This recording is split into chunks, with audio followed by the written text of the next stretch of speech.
I feel relieved. There's no stress. I know it's taken care of. Well, thanks for taking a little bit of time here with me to chat.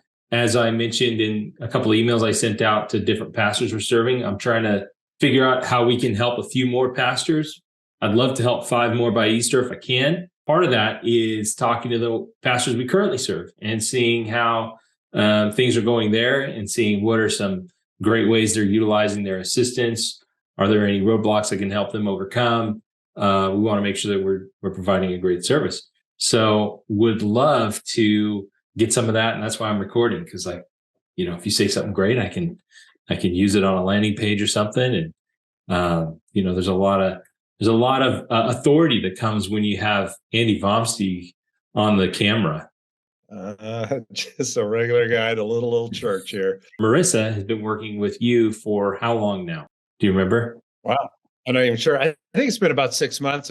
Good guess. And how has it been for you so far? Oh, it's been great. It's just the right person. I think finding the right person is important. I think you did that. She comes with another skill set, which I don't know if everybody does, but she does know Planning Center really well. And we're trying to get some things up and going with the workflows. In Planning Center. We're doing registration for the father-daughter dance, and she is helping our team with that because she's really good, and it's using the Planning Center. So those kind of administrative things. It's one of the things that I hope to find in the people we work with is added already bonuses of things they already know how to do, like Planning Center and things like that. I see a lot of email on her time card.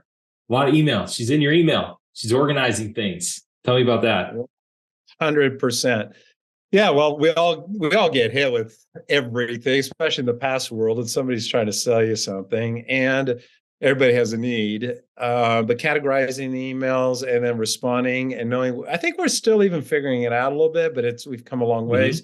Who to respond to, and she can go ahead and do that versus what I need to do. And we're in constant conversation. But I don't need to respond to everything. So having a filter is really what she is. The Chamber of Commerce, I joined it. It's kind of important in Malibu, other cities, I don't know. I've never joined it before, but it really is where all the small business people are meeting. So I've met a lot of people. I don't think I've ever done this before, but I was like, okay. They said it's kind of important around here. It's a small town.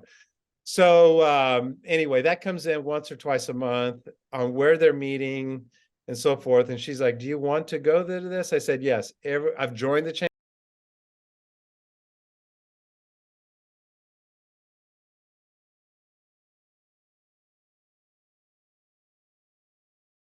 Fantastic. And did she go ahead and schedule this for us? She did. Yeah. Awesome. Yeah. Marissa will schedule it. And boy, I feel relieved. There's no stress. I know it's taken care of and it's clear. And then people already know, go to Marissa. Fantastic. Yeah. So she has access to our database. She has access to our Google Drive, and she's creating that for the staff and some forms there so that everybody can see.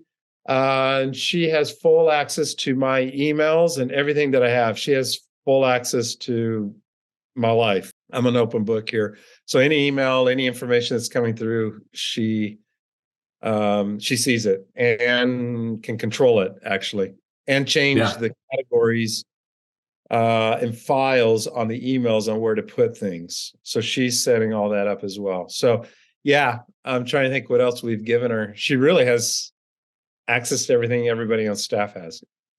If you got 3 lists going, and I would recommend starting this at every January, if you can, 3 lists. You have a list that is this year, and this is the list of people who have given this year, this calendar year. Then you have another list. It's the people who gave last year who have not given this year yet. And then you have another list that's the people who gave the last 2 or 3 years ago who have not given last year or this year. So you have donors to regain, donors to retain, and donors to thank and report to. And the goal is to move people from list 3 to 1, and keep people engaged. You can do the same thing for people involved in small groups. You can do the same thing for people who volunteer. Those are just the most measurable ways to do that. So if you that's one way you could utilize her. If she has access to the information, she can create these lists and then kind of keep an eye on them. And as people give, she can move them. And if there are people who typically would give, there may be an indication that there's something going on in their life that maybe they need a little encouragement or something. You know, it's a cue to something's going on if they stopped giving, or if they gave last year for end of year, but they didn't really give this year for end of year. You know, what's going on there if that's the only time they give. So there's a lot of different ways to utilize that information, but it also can give you another list of people to engage with outside of the top 40, or could include the top 40 as well. Well, Andy, I don't want to take any more of your time. It's very valuable. I want to honor that. I really appreciate you spending the time with me here, and I really appreciate you, signing on and getting an assistant through us. If there's any way that I can help you maximize that more, I'd be happy to do that as we continue to go along. Absolutely, man. Enjoyed it. This was actually really helpful to me. That was really good. Good. So thank you.